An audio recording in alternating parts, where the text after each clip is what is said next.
Yon. What's up guys? Welcome back for another video. Babalik lang natin from Thailand. Today is Wednesday. So kahapon tayo dumating. Nag quick tour lang naman tayo doon. And syempre kumausap tayo ng mga supplier. Yan. So hindi lang ako nagkaroon ng chance para mag-video ng mga Fortuner tsaka Hilux sa Thailand. So anyway, wala naman tayong pagkakaiba ron. Kasi nadadala natin lahat ng pyesa nila.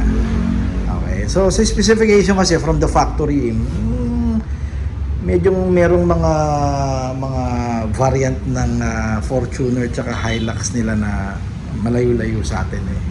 Pero good thing nga, like what I said, nadadala natin dito sa Pinas at nabebenta natin. Okay, so new video tayo, pero invite ko kayo guys sa ating YouTube channel and sa Facebook page, yan, pinaka-importante. Sa YouTube, more on video lang talaga tayo dun eh. Unlike sa Facebook page, talagang picture tsaka video, pati pricing and contact number and how to reach us guys, nandun tayo lahat. Okay, pati mga official transaction nandun lahat sa Facebook page. Kaya importante guys, doon kayo magme-message, doon kayo mag-send ng any transaction, alright? Then sa mga inquiry doon na rin. Then yung number din natin, nandyan, meron tayong Viber tsaka WhatsApp. Katulad na nangyari sa atin 3 days o 4 days ago sa Thailand. Mas nagkaroon tayo ng chance na ma-entertain yung mga tumatawag sa WhatsApp at nagme-message sa Viber. Okay, so alam niyo naman, pag abroad talagang preferred natin sumagot ng tawag and sumagot ng mga inquiry sa Viber tsaka sa WhatsApp natin. Alright, kasi masyadong magastos pagka direct ang sumagot tayo sa telepono, tumawag tayo sa telepono pag nasa abroad. Alright, so ngayon nandito tayo, nandito na yung isa sa mga kinuha nating parts na nadala natin. Good thing na nadala natin from Thailand to Pinas nang mabilis, sinama lang natin sa cargo. Alright, so papakita ko muna sa inyo, in-unbox ko na to like what I lagi sinasabi, di ba? Unboxing, then packaging. Yun. So para ipakita at present muna sa inyo bago natin, nandito tayo pala sa LBC Manggahan. Pero malapit-lapit sa lugar natin dito sa Pasig. Yan. So pakita ko sa inyo, yung una yung steering wheel natin. Nagkaroon lang tayo ng konting modification dun sa design. Okay, so unahin ko na, itong steering wheel pala natin is original. Yung frame na yan, OEM yan, original na gawa ng Toyota Thailand. Okay, so pansinin nyo, doon sa mga nagdi-DIY, tignan nyo, sir, i-observe nyo, pati yung quality control check nya, nandyan parehong-pareho. So wala tayong binebenta at hindi tayo nagbebenta ng mga aftermarket na frame or aftermarket na manibela. So lahat ng manibela na binebenta natin dito, genuine yan, original yan. Kaya pag binaklas nyo yung Hilux tsaka Fortuner nyo 2015 o 2016 hanggang 2024, parehong-pareho ang ginamit na frame. Yan, may serial pa yan. It's okay. So ano yung sinasabi kong medyo konting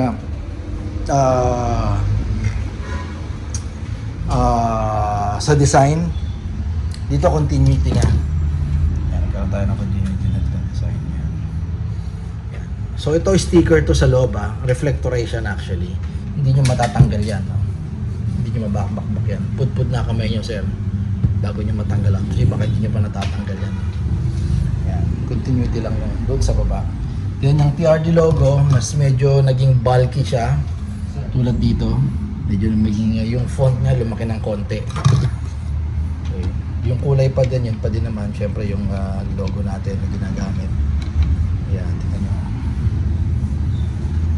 This is iconic para sa akin, sa atin dito sa TRD parts na ginagamit natin manibela since dito tayo nag-start sa pag-i-import ng manibela. Okay, so nandun pa din syempre yung grip na binebenta natin at pinagmamalaki natin na medyo bulky. Okay, so hindi ito yung feel na stock ang grip. So ito talaga pagka nagpalit ka at nag-upgrade ka, makikita mo, mararamdaman mo na nag-upgrade ka. Yan pa rin yung mga design niya, di ba? Yan, yung perforated leather na ginamit. Eksakto, same pa din naman yung round shape niya o yung sukat niya na pabilog. So happy lang na flat to, then flat dito ang baba. Medyo sporty yan dati nga, di ba? Plug and play to, sir, basta sa Hilux, sa Fortuner, yan, pareho yan. 2016 hanggang 2024, pareho yan. Ano mo yung carbon? Lodi. Then, ito yung isang sinasuggest ko. By the way, this is a 30,000. Kasama tong lower lip na carbon din. Na original din to ha. Then ito yung isang sinasuggest ko, which is optional to. This is 8,000 pair. Left and right. Since kakabit to sa, kung di ako nagkakamali, Fortuner 2023Q variant. So may lane departure assist na siya. So yung right side ng panel niya dapat may butas katulad nito. Yan dito. So pwedeng magpalit, pwedeng hindi, pero I suggest hindi lang para makabenta tayo, para naman hindi maiwan. Palit na kayo, sir. Sama nyo na rin to, 8,000 to. Kasi may iwan talaga eh. Nagkaroon lang tayo ng option na hindi isama to para naman yung presyo hindi masyadong sumipa pataas. Okay, option pa rin ninyo. Of course, syempre kayo gagastos. Pero may personal input naman, mas maganda kasama na to, di ba? Para parehong carbon na. Left and right. This one is 8,000 na. Then the center panel tayo. Ito nga, tulad nga, unahin ko na yung design nito. Yan, pareho na sila ng laki. Before, medyo maliit to, medyo maliit to. Ito, medyo nagkaroon tayo ng konting adjustment sa font. Alright, so ito yung center panel. Exclusive lang to na dinidistribute ng Thailand papunta rito sa Pinas. Dahil tayo pa lang so far na left-hand drive country na, well, baliw na baliw sa carbon ng Thailand. Lahat ito, sir, gawa ng mga Thailander, hindi gawa ng Chinese, alright? O Taiwan, hindi galing sa ibang lugar, basta Taiwan, Thailand lang to, okay? So, ano yung carbon niya? Yung hibla, yung quality, yung pagkakalatag nung tela, wala siyang flows.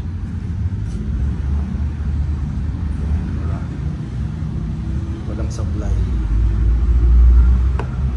So same supplier tayo guys since 2018 ha. Wala tayong binabago sa pinagkukuhanan natin. Kaya ang quality hindi nababago. Nagkakaroon ng upgrade, nagkakaroon ng improvement. Pero yung masasabi natin na pumapangit, hindi. Sumasabay naman tayo sa kung ano man ang latest ngayon. Alright, for center panel hindi po kasama tong lower ha. This one is 15,000. Tapos tong lower na to, lalo na yung mga latest, 8,000. Okay, so pwede to kahit na yung button nyo tatlo na. Yung mga latest kasi ngayon merong Eco, Sports, and Normal mode eh. So tayo, yung mga previous generation o yung previous model na 2016 hanggang 2020, dalawa lang eh. Don't worry, pasok pa rin to. Okay, so original yan.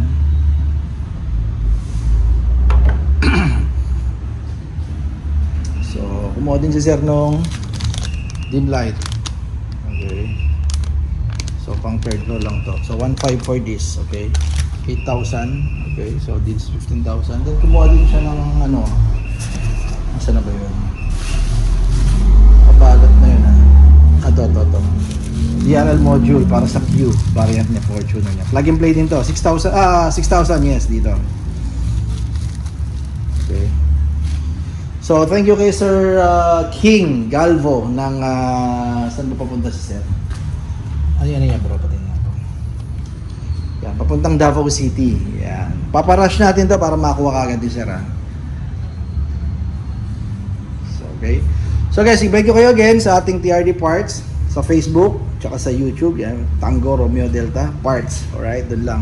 Pakita ko rin naman sa inyo, don't worry, yung ating screenshot ng page natin at yung YouTube channel o kung saan pwede nyo kaming ma-reach out or pwede nyo kaming tawagan, i-message. Alright, so again, in-encourage ko ang lahat guys na doon tayo sa Facebook page ha, mas maganda. Okay, para mas official at lahat ng transaction natin, pinag-uusapan, lahat ng presyuhan, nandun natin gagawin lahat. Mas maganda.